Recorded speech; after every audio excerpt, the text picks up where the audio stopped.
ఆదిత్యోర్కోరవిర్భానుర్భాస్కరశ్చ దివాకరः మార్తాండస్సవితా హేళస్తీక్ష్ణం శుర్మిహిరో రవిః. 2024 October నెల 1వ తారీఖు నుండి 30వ తారీఖు వరకు మేషరాశి ఫలితాలు. మేష వృశ్చికయోర్భౌమః. ఈ మేషరాశికి మేష వృశ్చికాలకి కుజుడు అధిపతి. అటువంటి కుజుడు తృతీయంలో బాగున్నాడు. అయితే ఈ రాశికి సరిగా చెప్పాలంటే 6 గ్రహాలు బాగున్నాయి. ఈ రాశి వాళ్ళకి ఇంతకుముందు కాని పని ఏదైనా అవుతుంది. మరి అనారోగ్యాలు ఉంటే పోతాయి. శని ఏకాదశిలో ఉన్నాడు. వాహనాలు కొనుక్కోవడానికి అవకాశం ఉంది. భూమి, ఇల్లు కానీ పొలం కానీ ఇట్లాంటి ఆస్తులు కొనుక్కోవడానికి అవకాశం ఉంది. రవి బుధులు ఇద్దరు కలిసి ఉన్నారు. బుధాదిత్య యోగం చాలా మంచి యోగం. కేతువు కూడా బాగున్నాడు. వీళ్ళ జాతకాన్ని సరిగా చెప్పాలంటే ఎదురంటూ లేదు, అన్ని విధాలా బాగుంది. అయితే 8 గ్రహాల్లో 6 గ్రహాలు బాగున్నాయి. అంటే 2 గ్రహాలు రాహువు శుక్రుడు ఇద్దరే బాగాలేరు. అయితే దీనివల్ల వచ్చే ఫలితం ఏమిటి? మీకు సంబంధించిన పనులు ఏవైనా లెక్క లేకుండా అవుతాయి.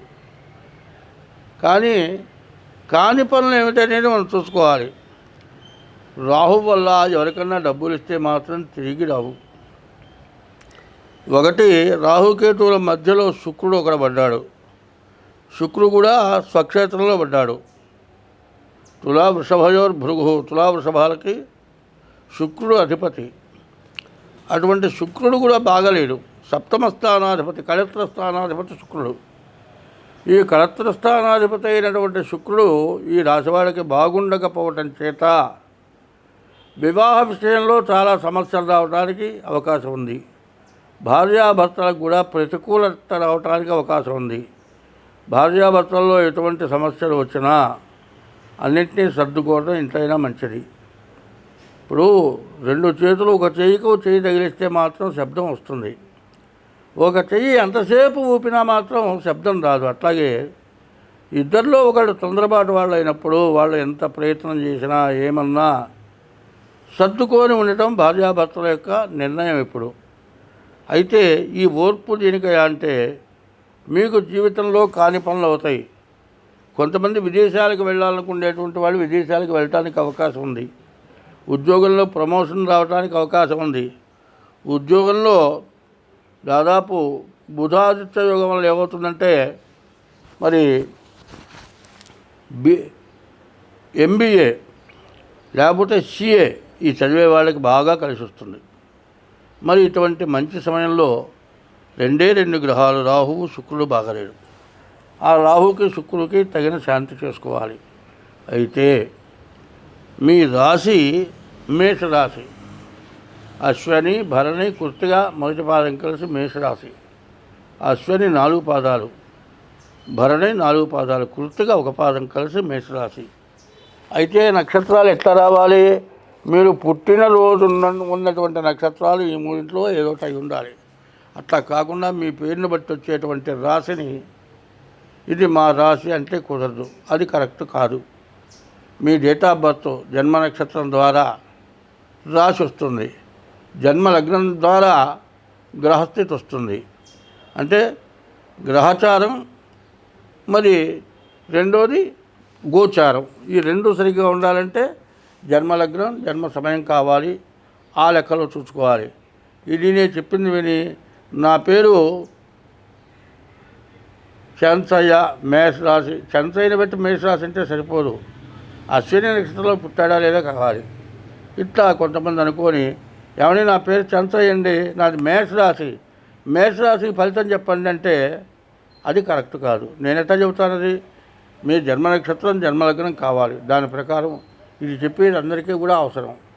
జన్మ లగ్నరీత్యా మాత్రం జాతకం చూసుకోవాలి. ఇది పరిస్థితి.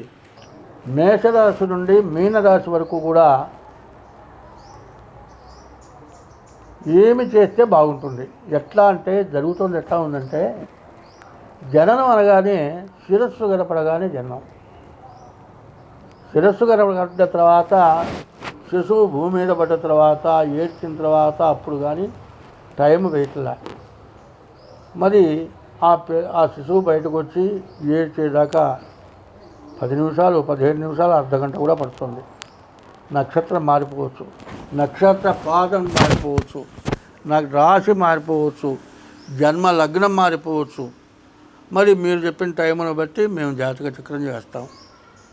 మరి జాతక చక్రం వేసి చెబితే మీరు చెప్పింది జరగట్లేదు అంటారు మీరు. కారణం ఏంది? పుట్టినటువంటి సమయాన్ని కరెక్ట్గా వేయకపోవటమే కారణం అవుతుంది. కాబట్టి జాతకాన్ని నమ్మలేనటువంటి పరిస్థితుల్లో బాధపడుతున్నారు.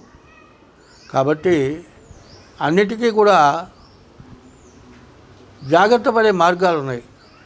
ఒక మహజ్జాతకం చెప్పేటువంటి తండ్రి కూతురు ప్రసవించినప్పుడు టైం రాయమన్నాడు. టైం రాయాలి అంటే ఓ నిమ్మకాయ చేతికిచ్చి మంత్రసానికి బయటపడేయమన్నాడు. ఆ నిమ్మకాయ పడ్డ టైంకి జాతకం రాసుకోవాలనుకున్నాడు. కానీ ఆ నిమ్మకాయ వేస్తే గడపకి దగ్గర వెనక్కి తిరిగి వచ్చింది. మళ్ళీ ఆ నిమ్మకాయ బయటపడే టైం పట్టింది. దానివల్ల టైము మారిపోయింది. అయితే ఈ జాతకంలో అమ్మాయి మహారాణి అవుతుందని వచ్చింది. కానీ కొంతమంది సాముద్రికం చూసిన వాడు ఏం చెప్పాడంటే వ్యభిచారి అవుతుందన్నాడు. ఎందుకంటే సాముద్రికం ఎప్పుడు ఏంటంటే అసలు ఉన్నది బయటపడుతుంది. రేఖలు మనం పుట్టించేవి కాదు కదా, వాళ్ళ జాతక రీత్యా రేఖలు పుడతాయి. మరి వ్యభిచారం అవుతుందంటే చివరికి ఏమైంది? ఆ అమ్మాయి మరి యుక్త వయస్సులో పెళ్లి చేశారు, భర్త చచ్చిపోయినాడు, జీవితం మొత్తం అట్టగే గడిపింది. చివరికి ఆ అమ్మాయి మరణించింది. చివరికి దహనం చేద్దామని తీసుకొని వెళ్తే విపరీతమైన 7 తొండంలో వర్షం, దహనం చేయడానికి కుదరలే. ఆ శ్మశానంలో ఒక షెడ్లో శవాన్ని పెట్టి వీళ్ళు వచ్చేశారు. మరి వీళ్ళు మళ్ళీ తిరిగి వెళ్ళేప్పటికీ ఆ ఎట్టివాడు ఆ చచ్చిపోయిన శవంతో వ్యభిచారం చేస్తున్నాడు. శాస్త్రాన్ని నమ్మినవాడు ఏం చేస్తాడు? వ్యభిచారం చేసిన వాడిని కొట్టడు. అంటే జాతకంలో ఇది ఉన్నది కాబట్టి జరిగిందనుకుంటాడు. ఆయన ఎస్ట్రాలజరే కానీ సాముద్రికం చెప్పేవాడు కాదు. సాముద్రికం చెప్పిన వాడి మాట కూడా నమ్ముతాడు. తన ఎస్ట్రాలజీ ప్రకారం జరిగేది ఎట్లా జరుగుతుందో సాముద్రికం ద్వారా కూడా అట్లాగే జరుగుతుంది. కాబట్టి ఈ రెండిట్లో కూడా తేడా వచ్చినా కూడా దైవ బలం వల్ల చాలా పనులు అవుతాయి. మేషరాశి నుండి మీనరాశి వరకు మేము చెప్పిన నే కాదు, నాలాంటి వాళ్ళు చాలామంది చెబుతున్నారు. దాంట్లో ఏది జరగలదే లేదు అనుకుంటే దానికి తగిన పూజా విధానాలు ఉన్నాయి. అవి మీరు చేస్తే మీకు అన్ని మార్పులు వస్తాయి. మీరు కావాలంటే మీరు మమ్మల్ని సంప్రదించండి. ప్రతి నెల ఒక దైవ కార్యం జరుగుతుంది. ఆ దైవ కార్యం వల్ల అనేక రకాల బాధలు తొలుగుతాయి. కాబట్టి ఎప్పుడు కూడా ఏం చెప్పారంటే మన హిందూ మతంలో నల్ల రాయి, ఆ రాయిని విగ్రహం చేస్తున్నాం. ఆ రాయి రోడ్డు మీద పడి ఉంటుంది. విగ్రహం తయారయ్యేంత వరకు దాని మీద కూర్చుంటున్నారు. కానీ ఆ తర్వాత దేవుడి విగ్రహం అవుతుంది. నల్లరాయిలో దేవుని చూస్తున్నాం. అంటే కఠినమైన మనస్సు ద్రవమైన హృదయం కలిగి మంచి పనులు చేస్తుంది. ఎందుకంటే వేమన పెద్ద వ్యభిచారి.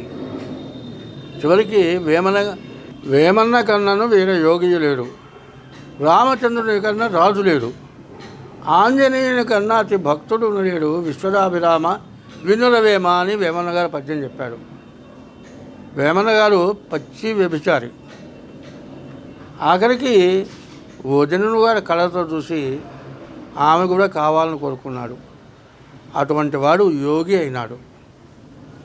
భోగి యోగి అవుతాడట, యోగి మాత్రం తిరిగి భోగి కాడు.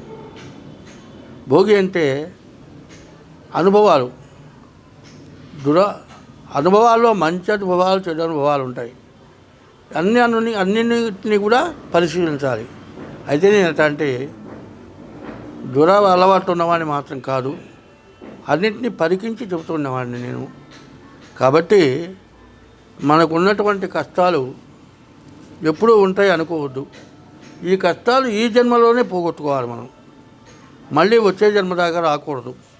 కాబట్టి జన్మంటూ ఉంటుంది కాబట్టి ఆ జన్మకి సమస్య లేకుండా చేసుకోవాలి అంటే మా చేత గ్రహ పూజలే కాదు, జాతకం చెప్పడమే కాదు, సాముద్రికం చెప్పడమే కాదు, ప్రతి నెలలో కూడా ఏదో ఒక దైవ సంబంధించినటువంటి పూజా కార్యక్రమాలు జరుగుతూ ఉంటాయి.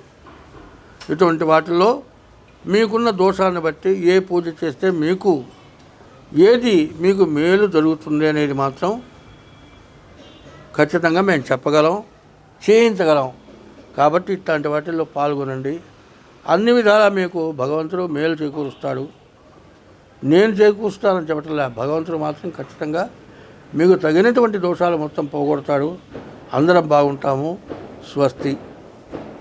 ఇది మాత్రం ప్రతి రాశికి